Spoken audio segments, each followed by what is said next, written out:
Let's get to know Allan. Last TV show you binged? Suits. Favourite radio station? Radio Rima. Favourite music genre? Classical music. Beer, wine or neither? No alcohol for the years. PC or Mac? PC. Drive yourself or take public transport? Drive myself. Council or commissioners? Council. Favourite evening meal you cook yourself? Barbecue. When was the last time you cleaned your toilet? Probably 3 months ago. On to business. What is the single biggest issue facing Tauranga that's so important you die in a ditch over? Well, the key issue here in Tauranga is to do with infrastructure. Is one of the most important things that we're having to deal with. To me, living here for 12 months already, and I want to emphasize that I've been living in Tauranga for 12 months, having been in the country for 28 years as well, and I'm actually a citizen of New Zealand. Seeing the infrastructure, it appears to me that it's all sort of knee-jerk reaction. We wait for the bubble to burst before we actually do something. And if you just look at the catch-up that's being played at the moment, you can see that we're in dire straits and that the infrastructure in Tauranga needs to be addressed.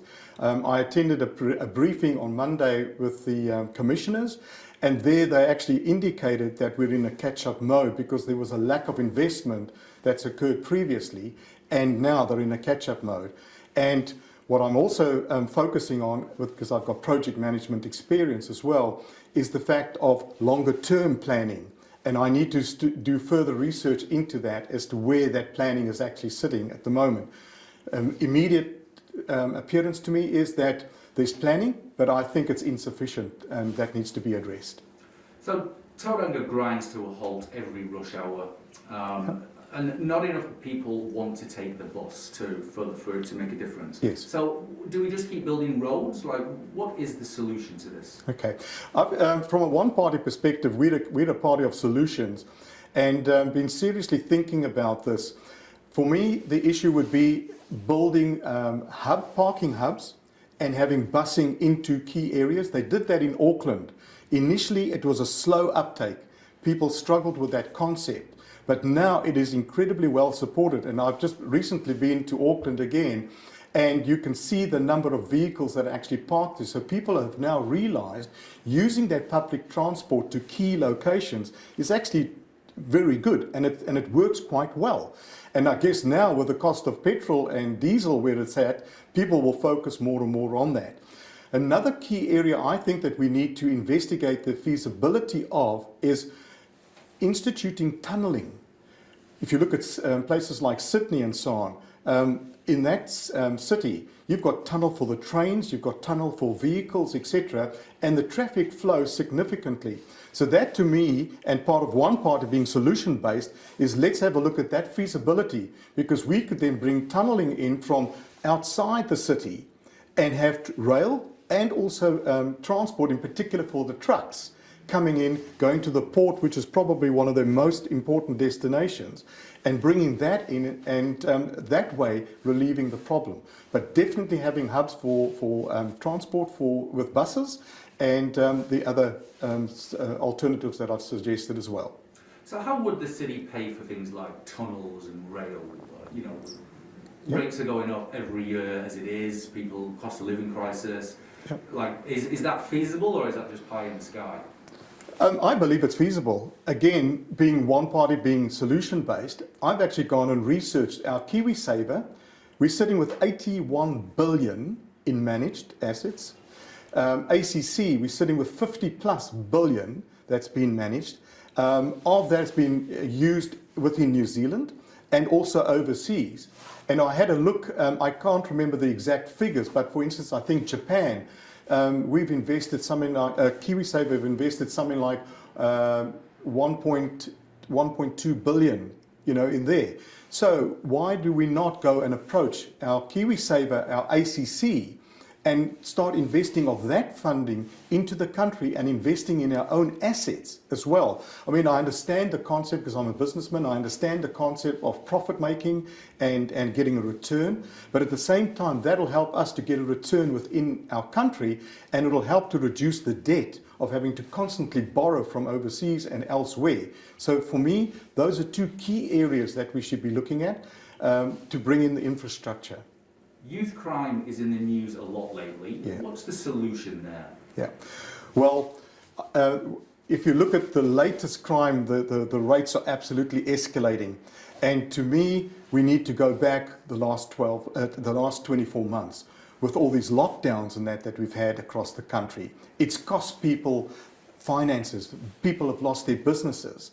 People are struggling. Interest rates are starting to go up with inflation and cost of living. And as a result of that, people are now becoming desperate. So for us, the key issue there would be there's some amazing youth programs that are actually being provided at the moment that have got great results, focusing in on that. And the other thing, again, with one party being Solutions Party, we've actually got a defence policy. And in our defence policy, which we would then look at introducing, is youth, male and female, from 18 years old, is to come into a military program. And that's not all just about combat and so on. That's not the key focus. But you will obviously get training in that area. But then building on trades, building on skills, helping people. Sometimes of the youth are lost in the sense of, you know, where do I actually want to be and what do I want to do, and so on. And by doing it that way, you can actually help to encourage. I've got 4 years of military experience having served in the South African Air Force. And I was in the permanent force for 4 years. And it was amazing. On one of the bases that I worked was where the apprentices came. And some of those guys came in and they were rough diamonds, absolutely rough diamonds. And going through the discipline, going through the training, being taught a trade, they became self-aware, they became self-confident, and many of them became beautiful diamonds in the sense that they actually started their own businesses because now they had a trade and they had meaning and sense of being for themselves. So to me, that would be another key area of bringing in and helping our youth, because they are our leaders of their next generation. So we need to be looking after those people, and that, I believe, will also help to reduce the crime. So it's not just about stiffer sentences?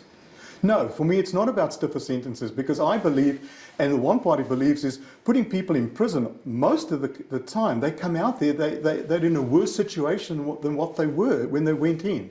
So for us it's education, support, help, wrap around and help these young people as our future leaders. Help them with the support, and that's why I mentioned about the youth programs, where they are actually helping youth. And it's helping them to stay out of prison, it's helping them to stay out of court, and it's giving them a sense of purpose.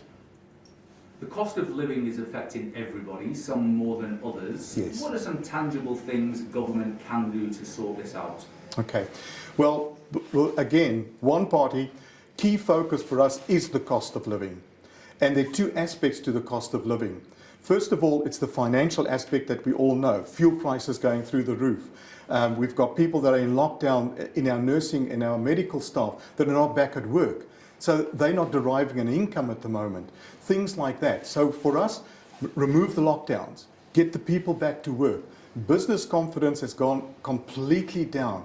With the shutdowns that we've had, confidence just doesn't exist. The statistics, if you go to the New Zealand Companies Register, for March alone of this year, 11,400 companies have not renewed their registration or have been removed from registration.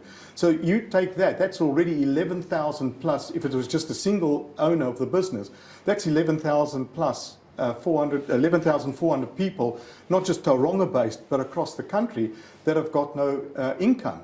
And also if they've got staff, those staff don't have income.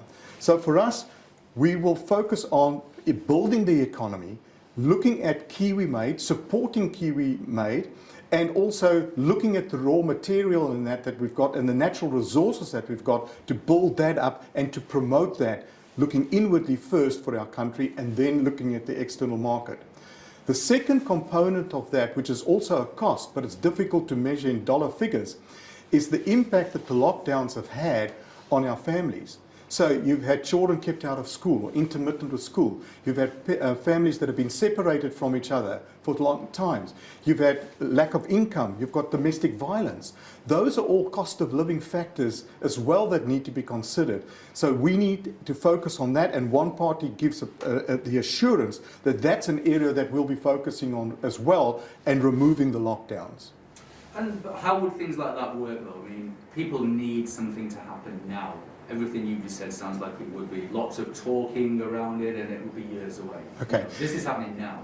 For the immediate, one party will remove GST from food and from fuel.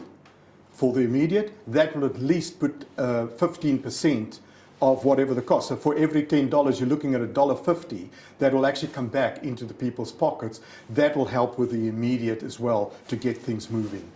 Tell us about yourself in 60 seconds or less. Right. I've got business experience, having worked in international area across various countries. I've got military experience, as I said, 4 years serving in the South African Air Force. I've got Christian ministry experience, having been involved in a Christian ministry as well. I'm married. I've been married for 43 years, have an amazing family. I have 2 married daughters. They both have 2 children each, so we've got 4 grandchildren. My youngest daughter lives in Tauranga as well. My eldest daughter lives in Australia with her family. We're also very, very blessed because for me, family is absolutely imperative. We are very, very blessed that we've actually got 4 generations alive at the moment. So my parents are in a rest home in Auckland, and then you've got my wife and myself, we've got my daughters and their families and our grandchildren. So that's Allan Cawood. I also want to stress that I will be a voice for Tauranga. I'm not afraid to speak out.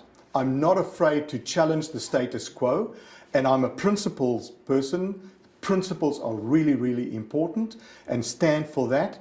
And also, I'm a person that likes to study up and understand and research and not just go with the standard narrative. That's Allan Cawood, one party co-leader.